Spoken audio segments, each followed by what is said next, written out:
राधे राधे भक्तों। आज मैं आप सबको भीष्म पंचक की कथा सुनाऊंगी।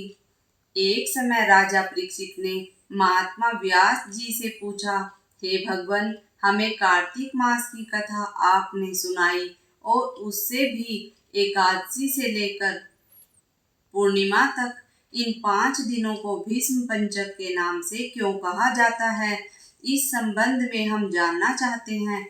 और इन 5 दिनों के व्रत करने वाले को क्या लाभ होता है। महात्मा व्यास जी ने कहा, हे परीक्षित, सुनो। कुछ समय पहले काशीपुरी में बहुत ही निर्धन सोमेश्वर नाम का ब्राह्मण रहता था। उसका शरीर बहुत ही कमजोर था, परंतु वह भगवान विष्णु का भक्त था। कार्तिक मास में वह रोज गंगा स्नान करता और भगवान विष्णु का पूजन किया करता था। पर एक दिन वह शरीर से पीड़ित होते हुए भी गंगा स्नान करने गया। उससे घाटों की सीढ़ियां उतरी नहीं जाती थी। किसी तरह वह उतरकर गंगा जी तक पहुंच ही गया और गंगा स्नान कर वहीं पर बैठकर संध्योपासना करने लगा। वहीं पर वृद्ध ब्राह्मण के रूप में भगवान अपने भक्त पर कृपा करने के लिए बैठे हुए थे। भगवान ने ब्राह्मण को बड़े कष्ट में देख करके पूछा, हे ब्राह्मण, तुम्हारी स्थिति तो स्नान करने की नहीं है, फिर भी तुम ऐसी अवस्था में भी स्नान के लिए आए हो क्यों? कहो, क्या चाहते हो? ऐसे वचन सुनकर वृद्ध ब्राह्मण ने कहा, मैं बहुत गरीब ब्राह्मण हूँ, इसी से लोगों में अपमानित हूँ और तकलीफ पाता हूँ। इसी कारण मैं हमेशा परेशान रहता हूँ। यदि आप कोई उपाय बता सकते हो तो मैं आपकी अपने ऊपर दया समझूंगा। ब्राह्मण के ऐसे वचन को सुनकर भगवान रूप ब्राह्मण ने कहा, हे ब्राह्मण, सुनो। यह कार्तिक का महीना चल रहा है।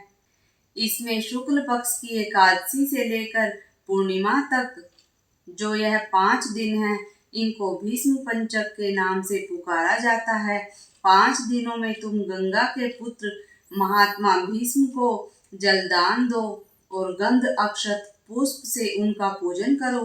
भगवान विष्णु की पूजा तुलसी पुष्प आदि से करो। इससे तुम्हारा सब कष्ट दूर हो जाएगा और तुम अंत में विष्णु लोक में निवास करोगे।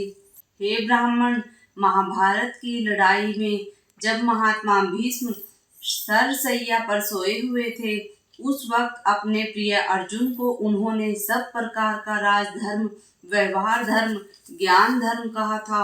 उस समय अर्जुन के सखा कृष्ण वहीं पर थे। जब भीष्म से कृष्ण ने कहा, हे पितामह, जो मनुष्य कार्तिक मास के शुक्ल पक्ष की एकादशी से लेकर पूर्णिमा तक तुम्हारे नाम से जल देगा और आपकी पूजा करेगा, वह पूजा मैं स्वीकार करूंगा और उसके सब कष्ट दूर करूंगा। अतः हे ब्राह्मण, तू इस भीष्म पंचक में महात्मा भीष्म का पूजन कर। इसके करने से सब कष्ट दूर हो जाएंगे। इसके बाद ब्राह्मण ने भीष्म पंचक का व्रत किया और सब सुखों को प्राप्त करता हुआ अंत में विष्णु लोक को चला गया।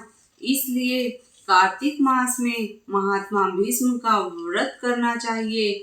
इससे सर्व आनंद होगा और अंत में मोक्ष प्राप्त होगा।